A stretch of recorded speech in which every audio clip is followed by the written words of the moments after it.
An old cowpoke went riding out one dark and windy day.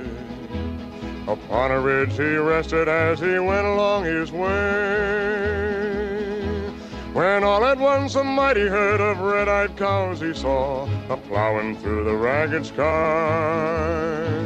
and up a cloudy draw.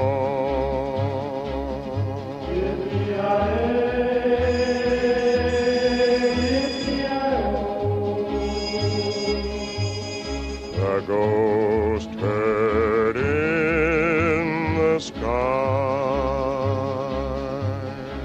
Their brands were still on fire and their hooves were made of steel. Their horns were black and shiny and their hot breath he could feel. A bolt of fear went through him as they thundered through the sky, for he saw the riders coming hard, and he heard their mournful cry.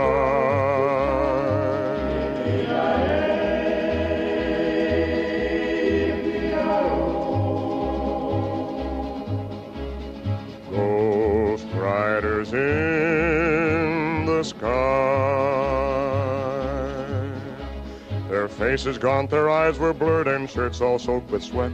They're riding hard to catch that herd, but they ain't caught 'em yet, 'cause they've got to ride forever on that range up in the sky, on horses snorting fire. As they ride on, hear their cry. Yippee-yi-oh, yippee-yi-oh. Ghost riders in the sky. As the riders loped on by him, he heard one call his name. If you want to save your soul from hell a-riding on our range, then cowboy, change your ways today, or with us you will ride, a-trying to catch the devil's herd across these endless skies.